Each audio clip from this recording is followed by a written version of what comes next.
nafashijwe bikomeye n'umukozi w'Imana Pastor Edmond. Bikomeye ariko bikomeye ku buryo narimo ndibwira ngo none ubu kasatani karancahe kako na probleme nakwambia. Nyuma y'iri joro ndamusarana. Ubu yaguze pampa, ndavuga satani iva navara pampa kabisa, kuko ntankira namubwiye nicaye hari yagenda ugure pampa ya 3 kilo kuko ararwara bikomeye. Kwizera umuntu uri hano uri busokana indwara hano arabafite ibibazo vraiment na ya madeni na bintu ubisigaha. Niba utaje ari umuhango nta kintu na kimusokana. Ibi binavuga birakora. Niba bidakora tuzingize Bibiliya tujye gucuruza inyanya. Ubu narakaye ahantu nari nicaye hari narimo niri ibinyungutu ndavuga ni nyuma y'uyu munsi nta kintu ndi busokana. Urabona twamenyereye church cyane, twamenyereye urusengero guterana ejo muzagaruka n'ejo bundi mugaruke, ku buryo n'igihe Imana yatugendereye nitumenya ko warangiza ugategereza indi minsi. Ubu mutegereje gatatu uzongera uze hano haleluya ongera utahe. Nta kindi wari utegereje ni leo. Ikintu wari wizereye sinzi ko mwabyumvishe ko aho yatangiriye Imana yaje kumukatisha. Hari abantu bazi gutwara imodoka yakase atarageraho bakatira, arakata neza akatira mu Kwizera maze adukurirayo. Umuntu ufite akaza wasize ibintu bizambye iki cyumweru gitaha nutajya mu kazi kawe mina kwambi abantu barajya kuri station bagaparika. Yewe gaye narimo ndice hariya ni amafaranga ari muri bank arangana iki ubu nayabaze yose benere nayishyize hasi beka unamo ndibaza muri bese hari amafaranga ngahe jewe nkeneye ngahe ijuru rifite ngahe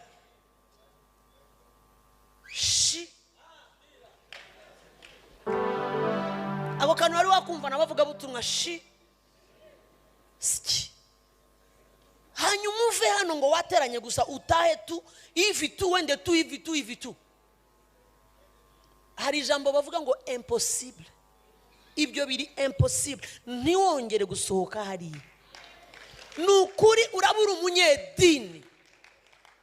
Erega idini nuko ryatangiye. Yesu yaraje kwisi ahasanga abafarisayo, ahasanga n'abacyari n'abasadukayo, ahasanga n'abanditsi. Bibiliya iravuga ngo Yesu yinjiriye Yerusalemu bari barabwirije barabivuzeho baravuga ngo azinjiriye Yerusalemu ahetswe n'icyana cy'indogobe. Abanditsi erega bari bashinzwe kwandika ibyanditswe, niyo mpamvu bitwa abanditsi. Abafarisayo bakirwa mu masinagogi bagira gute babivugaho. Biratangaje ko umunsi Yesu yinjiriye Yerusalemu abafarisayo bari bahari n'abande abanditsi n'abande n'abasadukayo. Bibiliya yawe ugenda uyisome neza. Icyana cy'indogobe barakizana akicaraho arinjira. Bibiliya avuga ngo rubanda nibo bafashe amashami bashyira he basasa hasi, ngo abandi bakuramo imyenda yabo bagira gute basasa hasi. Abafarisayo barabibona ariko ntibabimenya. Barabibona ariko ntibyahura na bya bindi bari bategereje. Babibonye. Bibiliya iravuga ngo rubanda basasa hasi bararambarara. Umva indirimbo baririmbaga ngo hahirwe bati hosana hosana. Hagire gute hashimwe ugize ati uje mu izina. Soma soma Bibiliya yawe, iyi ndirimbo baririmbye, rubanda baririmbye, yari yarahanuwe nabo bayigishagaho mu masinagogi. Bati umunsi Yesu azinjira i Yerusalemu, indirimbo izaririmbwa yitwa ngo Hozana, hashimwe ugize gute. Biratangaje ko niyo ndirimbo rubanda barayiririmbye, abafarisayo ntibayimenya. Babona bya bintu bigishaga biciyeho, ntibabimenya. Yesu arinjira ku ndogobe, ntibagira gute, ntibabimenya ko icyo bategereje cyasohoye. Uwo ni wo mwuka w'idini, uragashya. Ni ibintu gusohora mu maso yawe ntumenye ibyo ari byo. Ni ikintu n'ugusubizwa ntumenye ko wasubijwe. Ngaho mbwira uyu munsi, ikintu atavuzeho ni ikihe? Ubu tegereje mubwirize ona sasa. Ubu naringiye guhita Christopher n'inshuti yanjye ntiyari kunkubita, nari kwisohokera neza, naringiye kubikora kandi kuko numvaga nshaka kugenda nsenge mvuge ngo aha ubu rero wavuganye nanjye, kuko avuze ibintu byose ku Kwizera. Ni ukuri. Ubu wasanga wicaye wasize umwana urwaye mu rugo, ari muri aratsepfu, uraza gutaha umubwiye ngo watsepfuye kangahe, umaze kumva ibi bintu. Ufashe icyemezo wataha ukabwira itsepfu ngo ndavuganye nawe, 1 2 3 toka kwenda. Ikibazo cyanjye byakunda ntibyakunda. Ubukene, amafaranga arumva, agira gute, arumva. Yesu yavuganye n'ifi. Ifi tubiri n'utugati tungahe, agiye guhaza abantu 5,000. Arashima Imana ako kanya, amafi aza yokeje, ari akarungo. Uyu njo Yesu. Ibi byose bije nicaye hariya narakaye Calvary. Nyuma y'itariki Julienne muramubona ku rundi rwego.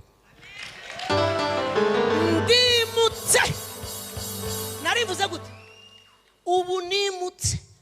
Niba utimutse gumaho kuri yo ntebe, no gatatu uzagaruke, no ku cyumweru uzagaruke, ndi wowe nagaruka, ariko nkagaruka namaze gusharija neza. Dore ko bande bategereje ibindi mbwiriza. Ubu nimutse, ubu namaze mama ke na mama, amafaranga afite amatwi. None se niba Yesu yavuga ngo Mana ndagushimiye, haza abantu hakaza ifi, none mwijuru bagira icyokezo. Ifi zavuye, icyo utegetse kirumva. Ko niko Kwizera yavuganye n'amazi, amazi abyutse, intumwa ziri turapfuye, umuraba. Yesu ati mwabana mutagira kwizera, bo kwizera guke, ceceka wa muraba we, waracecetse ntiwacecetse. So amazi agize gute, arumvise, agasamaki kamwumvise. Amazi agize gute, asanga igiti, arakibwira ngo ubu tuvugana ndakuvumye, hita wuma. Cyarumye n'icyumye, cyarumye. Igiti kirumvise, amazi arumvise, vuga ikindi. Umuyaga warumvise, mbwira ikindi.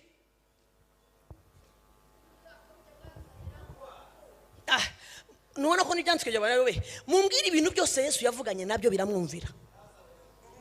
Urupfu rwaramwumvise. Umwihe fanta, Coca, Citro, uze kunyibutsa mukanya. Kandi ndayiguha nutanyibutsa akazi yako. Urupfu rwagize gute, ibintu byawe bipfuye binganiye. Ibintu Satani yishe kila siku tuwa ujya gufata ikintu kigapfa, icyo curuze kirapfa, icyo ugize gucya kirapfa, ukagaruka hano ugasoka kigapfa. Ufite umwami wamize urupfu. Ibi byose narakariye hariya. Pastor Christophe, nyuma ya leo uzanshakisha, nzakwima rendezvous. I'm joking. Wabyumvise neza pastor? Na bya bindi urabizi bya bindi haleluya. Yabimenye byarangiye ubu rwose nibo ndashaka ntarabwiriza nanjye njye mu byanjye, nashaka kugutera inkunga nudafata ibyo umubyeyi atubwiye. Kazi yako business urinjira ku munsi yakinjira abantu babiri, ukirirwa wicaye ku buryo ubashyizeho n'amarinete abiri, harayo wambara mu gitondo niyo wambara nimugoroba, hinjira abakiriya babiri ejo gasubirayo ugiye gutanga izu y'abandi. Dore ibintu bamaze kutubwira, abakiriya barumva. Ingia mwaile duka wanze lebranosco tolopila de blangas lipa lena zebra pita leo ze L'oralité des enquêtes. barinjira nibinjira Barinjira. vuga neza se Barinjira. bufite amatwi n'ibifiyazi yokeje umuntu ufite amakanzu ya mariage uheruka gutanga imwe ngo bayikodeshe imyaka 2 ishize, ushonesha buri munsi, wirirwa wicaye amaso yabaye imirari.